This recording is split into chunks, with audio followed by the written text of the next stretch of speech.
mu myaka mwabayeho itandukanye izi mpamvu tuvuze n'ubundi zari zihari ariko se kuki uyu munsi aribwo twumva abantu umugabo yisha umugore umugore yisha umugabo kubera iki muri iyi minsi imibare izamuka cyane? Murakoze cyane. Niba munabinyemereye ngira ngo hari izindi mpamvu ntari nagaragaje nabanza nkazivugaho hanyuma nkajya ku cyo mwari mubajije. Nunganire mugenzi wanjye icyo avuze ku yindi mpamvu nari buze kuvuga yo yayivuze asa n'uwayivuzeho rwose. Kuba abashakanye umwe atagifitiye umwanya wo guha undi. Mujya mwumva ibintu byateye ubu ngubu ngo abapfubuzi ntabwo bababeshye ngenganira n'abashakanye benshi. Abapfubuzi barahari rwose kandi ntabwo abapfubuzi bapfubura abapfakazi cyangwa bapfubura abadivorce, bapfubura abapfubye. Abapfubye ni abafite abo bashakanye ariko batabona. Rero nk'uko muganga yabivuze isi turimo nonaha ifite ukuntu ari irimo kuyobora abantu aho kugira ngo abantu bayiyobore. Umugabo ariruka niba afite ubuzi bungahe ntabwo kwibuka ko afite umukunzi we uri mu rugo ukeneye kwitabwaho, cyangwa umugore nawe nuko ubundi abagore nibo bagiraga umwanya mwinshi wo mu rugo, none ubundi twebwe ahubwo tugenda kurusha twatangiye na business. Rero uko abashakanye umwe abura umwanya wundi akenshi batangira gutana. Urumva iyo batannye bwo simparondogoye ibyaha biba byinshi.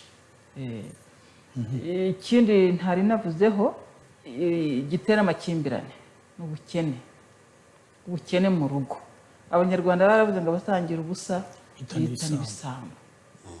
Ubukene bwinjiye mu rugo ntabwo dushishikaza abantu ngo bajye babanza kureba abakize cyangwa iki, ariko kuvuga ngo uyu muryango urabona iby'ibanze.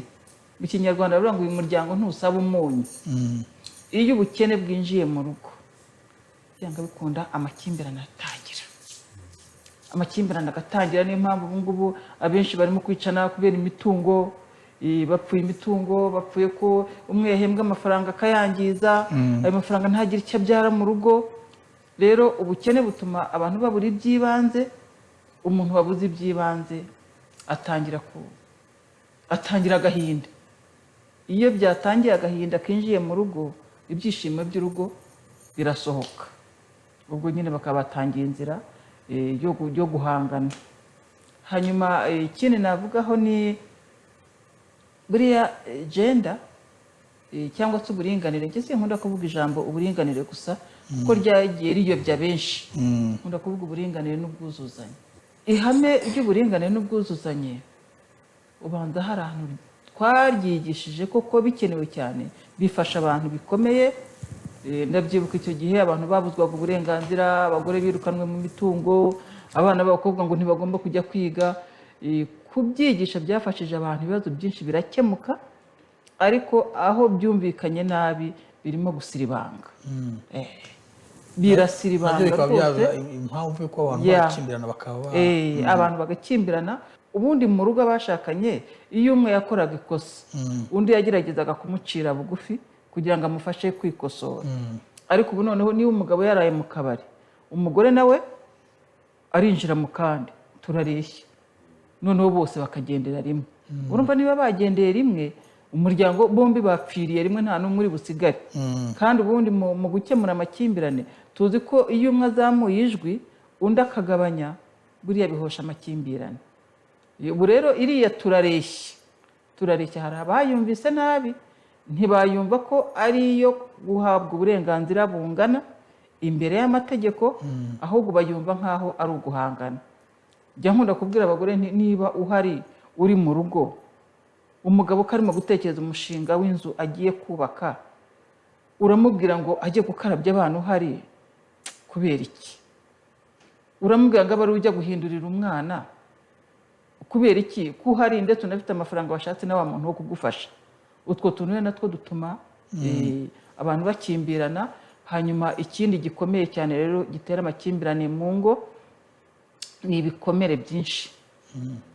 Abantu amateka yacu arazwi, ibibazo by'ubuzima abantu banyuzemo duturutse ku cya jenoside kirenze urugero. Abantu barakomeretse cyane, noneho hari ubwo abantu bahura ahubwo bagahura bahuje ibikomere. Ugasanga umunsi wo gusezerana muri kwa kuvanga umutungo n'ibikomere nibyo babanza kuvanga. Bitewe rero n'ibyo bikomere uko bingana, gukimbirana ugasanga iyo nta bantu bababaye hafi ugasanga ni ibintu byoroshye biganisha nyine mu bwicanyi. Hanyuma hari icyo mwari mumbajije, ziriya mpamvu ni nyinshi, ntitwanazirondora. Harimo kuba abantu batamenya kuganira, dialogue, kuko dialogue niyo yubaka urugo. Abantu benshi ntabwo bazi ko bakwiye kuganira ku bintu runaka. Abantu benshi ntibazi yuko umugabo n'umugore umwe aremye ukwe undi aremye ukwe bakwiye kuzuzanya. Utwo twose ni utwegerana tukabyara amakimbirane. Hanyuma mwari mumbaje mutese, ubu ngubu nonaha urebye uko ibintu bimeze ubona bigenda bizamuka kurushaho. Ese na kera niko byahoze? Ahangaha urebye uko ubushakashatsi bugenda bugaragaza ibintu, ngeho mu bintu nagiye nkoramo twajyaga dukunda no gukora ubushakashatsi bumanuka bukagera mu miryango. Ibi kera nabwo ntitwavuga ngo abantu bari abamarayika. Hari ibyabagaho ukabona umugabo n'umugore ntibumvikanye, ariko kera umuryango wari ukiri umuryango, atari umugore gusa ahubwo ugasanga n'amashami, abantu bafite n'amashami.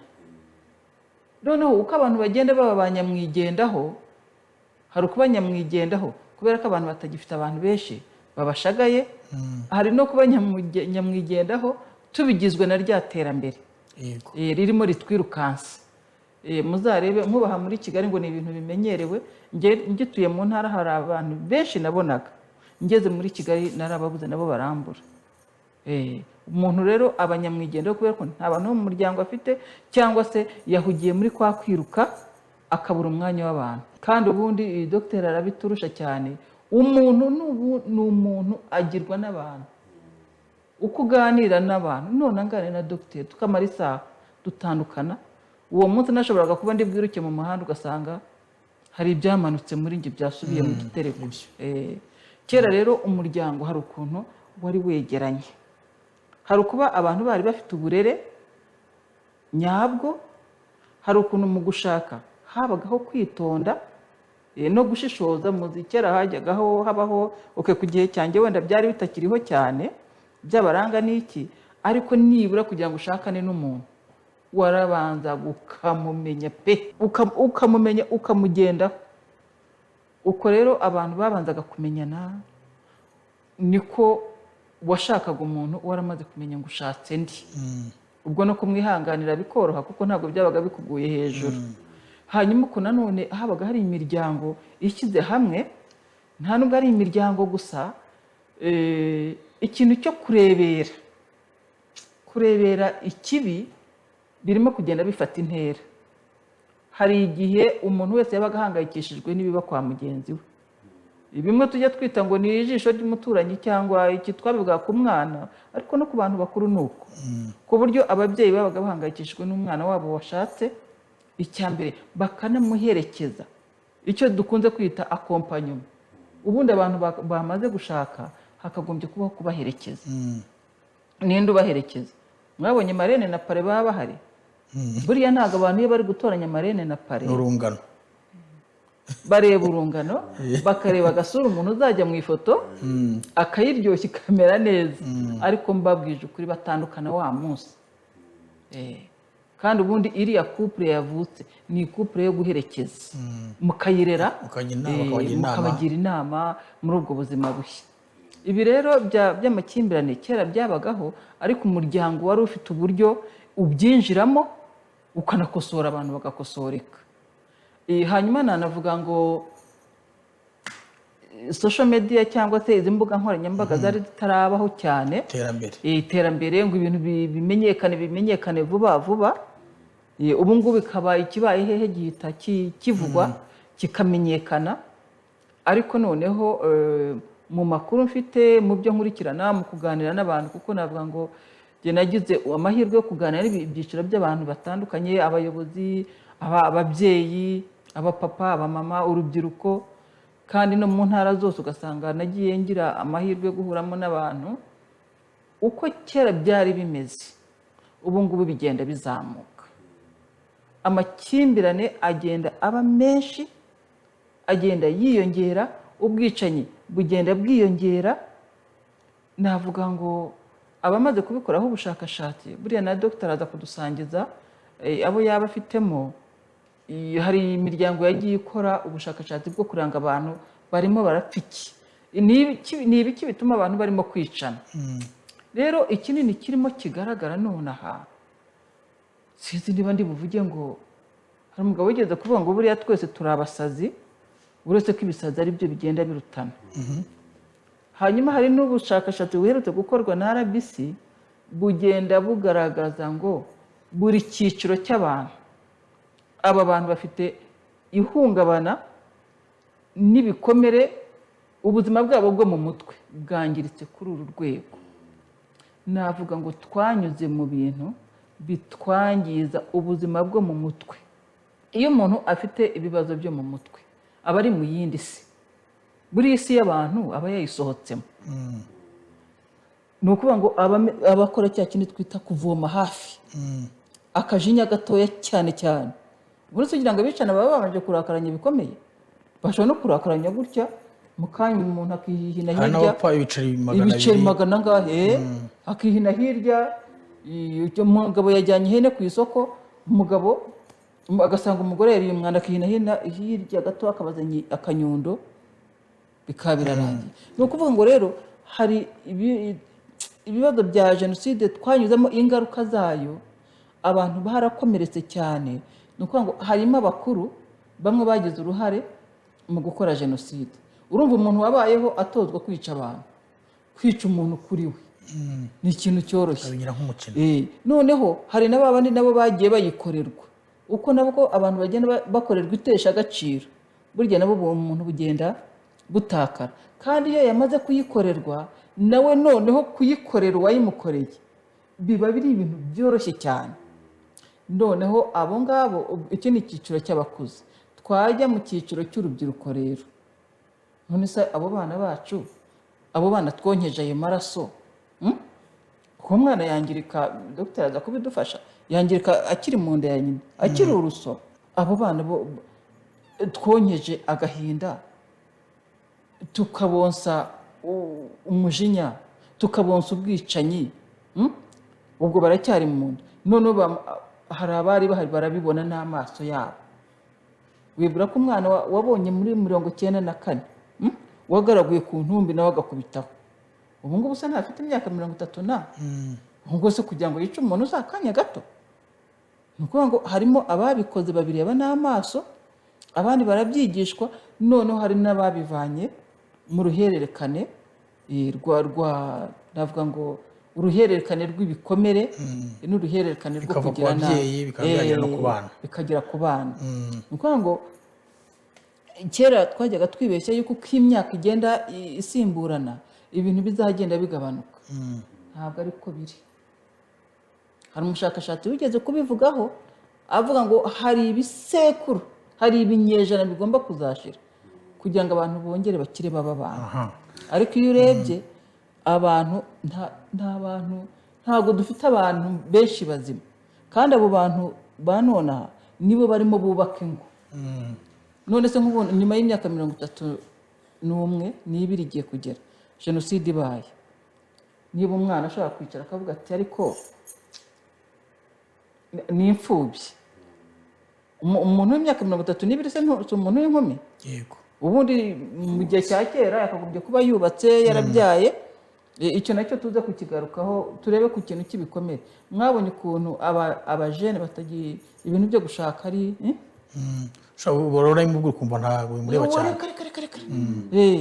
Ni ukuvuga rero kugira ngo umuntu atangire gutekereza ibyari normal, umuntu aravuka akabyiruka akaba umwangavu, akaba inkumi, agashaka. Ariko umuntu yagira ukabona igice kimwe cy'ubuzima bwe, igice kimwe yagikuyemo yakijugunye, burya ntabwo aba ari we. Aba bana rero, niba umuntu w'imyaka 35 akifata akarira atari kusa ubu ngubu, buriya ntabwo ababyeyi banjye bashaka kuzaza. urumva aho umuntu ugitegereje ababyeyi be ku myaka 30 ibikomere bikomeye urumva muri we se aba ameze gute abo bantu bombi se nubafata ukabahuza hari umwana wigeze ku abana b'abasore njya kugira inama umwana umwe arahaguruka ati rero icyo gihe nari directrice w'uburezi ati rero directrice ngiye kukusaba ikintu yari umuhungu ati muduhanire bano bakobwa banyu baraturembeje abana bangana gute yari yigaga muri segonderi narabanye nawe muri segonderi ubwo yari yararangije turavuga ubuzima ukuntu abantu barenze segonderi bakiga nyuma bagashaka nuko ati abakobwa batumireye nabi baradutesa ati njye nta nubwo nanashaka n'umugore nabikuye mu buzima ese kubera iki ngo umukobwa wese dukundanye ngo ikintu ansaba cyambere ngo arambwira ngo mukunde cyane ngo muteteshe kuko se ngiye gutetesha umuntu nabikura hehe ko ubwo wamugiriye inama natangiye gushaka abamwigisha guteta kuko urumva mu kwigisha niho hava ibyo byose rero ntarondogoye ubuzima twanyuzemo bisa naho ikintu cyo gukimbirana kwangana kutaha undi mugenzi wawe agaciro akwiye kuko buriya urukundo mu rugo umugabo n'umugore bakundanye umwe ahita ahinduka papa w'umwe undi agahinduka mama w'undi urwo ni rwo rukundo mu rugo kubera bya bindi byose rero bituma iyo relation imeze gutya itabaho bigeze igihe nyine umwe agatangira kureba ukajya ubona abantu bagendana mu nzira ariko mu by'ukuri imigongo yabo imeze gutya